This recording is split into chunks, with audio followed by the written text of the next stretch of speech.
Call merging technique, call forwarding technique, voice mailing technique, QR code, screen sharing techniques, apps के through. तो जो call merging technique है वो कैसे काम करती है, मान लीजिए आप मेरे मित्र हैं ही जी जी और आपको एक कॉल आता है और वो कॉलर कहता है कि ध्रुव जी, अमित जी ने आपका नंबर दिया और हम एक इवेंट कर रहे हैं दिल्ली में ताज होटल में और आपको इनवाइट करना है और we want you to host that event, या कुछ मीडिया के लोग चाहिए। तो आप बातचीत शुरू कर देंगे, आपको लगेगा कि अमित का रेफरेंस दिया है, विश्वास है, क्रेडिबल नाम है।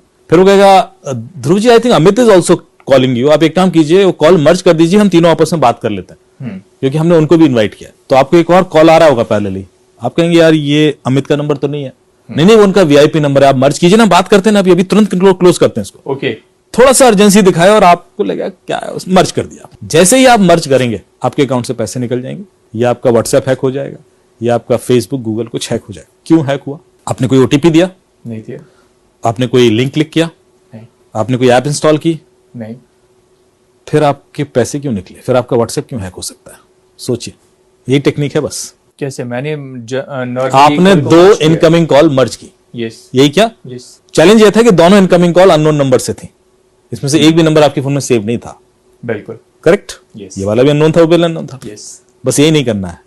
ये जो दूसरा कॉल आपको आया वो ओटीपी का कॉल था। आजकल सारे ओटीपी कॉल पे आते हैं। Okay. जो पहले एसएमएस पे आते थे, now you have an option to invite them on call.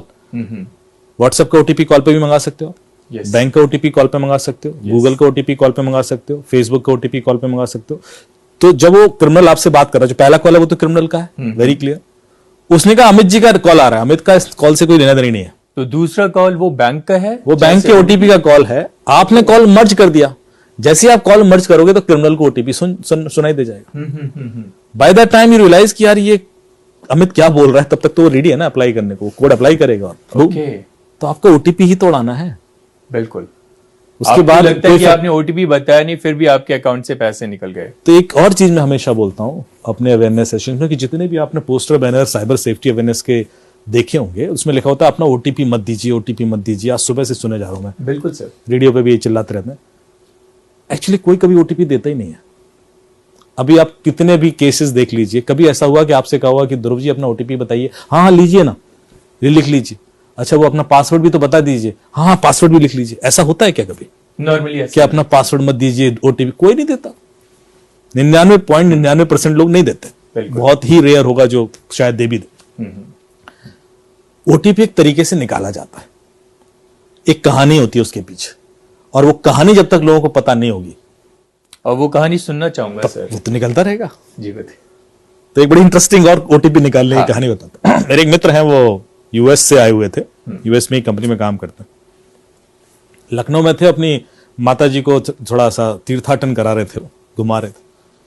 तो शायद उस दिन उनको दिल्ली आना था, बनारस से लखनऊ आए होंगे और लखनऊ से दिल्ली आ रहे थे। तो फ्लाइट उसमें थे, एयरपोर्ट पर थे।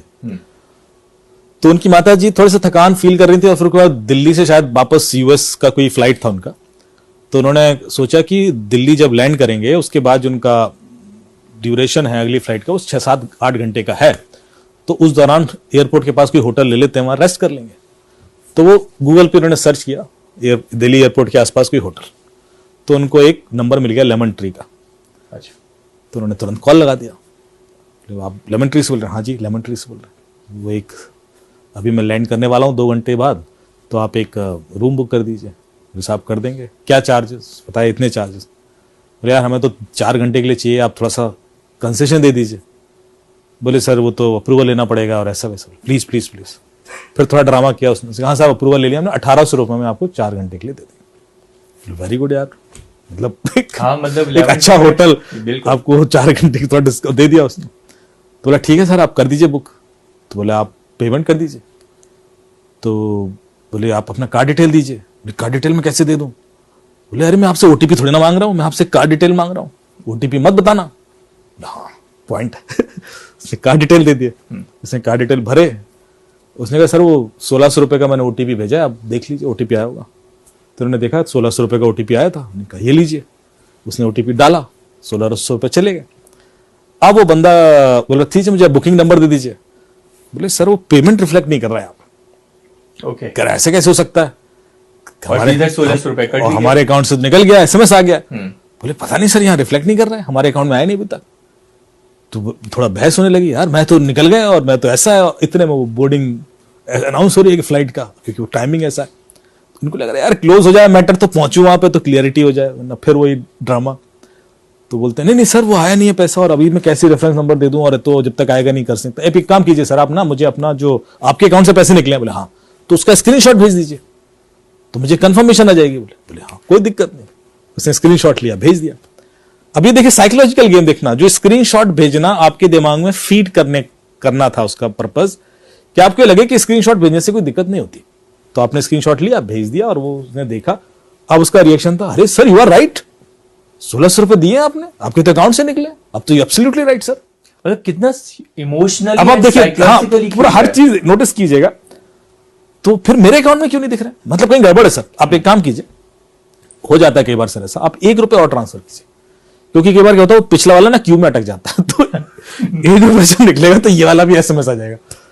अब पढ़ा लिखा आदमी है, सब जानते हैं कि ऐसा नहीं होता, लेकिन कम्युनिकेशन इतना डेंस हो चुका है, इंटेंस, तो उन्होंने कहा ठीक है साहब 1 रुपए और कर लेते हैं, 1 रुपए में क्या नुकसान है। तो उसने बोले 1 रुपए का फिर ट्रांजेक्शन किया, बोले सर वो ओटीपी आओगे बता देना। तो इन्होंने देखा तो वो ओटीपी 16,000 रुपए का था। बोले यार ये ओटीपी तो 16,000 का है। बोले नहीं सर 1 रुपए ट्रांसफर किया मैंने। क्या बात कर रहे हो आप, मैं 16,000 क्यों ट्रांसफर करूंगा। अरे बोले नहीं ओटीपी 16,000 का। बोले नहीं 1 रुपए का, नहीं 16,000 का, 1 रुपए का। अरे आप स्क्रीनशॉट भेजिए सर, स्क्रीनशॉट भेज दिया। फिर दोबारा आप समझे नहीं बात को।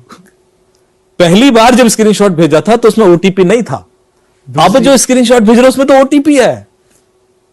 आपसे सीधे सीधे ओटीपी नहीं मांगा, आपसे घुमा से स्क्रीनशॉट निकलवा लिया। बात तो वही है ना। तो पहली वाली एक्सरसाइज में उसने सिर्फ आपके दिमाग में डाला कि स्क्रीनशॉट भेजने से दिक्कत नहीं होती। जैसे ही दूसरी बार में स्क्रीनशॉट भेज जाओ, उसने ओ ये क्या कर दिया मैं तो ओटीपी भेज दिया। तो उसने अप्लाई किया, निकल गए 16,000। ये तो वो फ्लाइट बोर्ड करने वाले थे। तो आप देख रहे हो टेक्निक्स कितनी सोफिस्टिकेटेड, हर ओटीपी के पीछे कहानी है।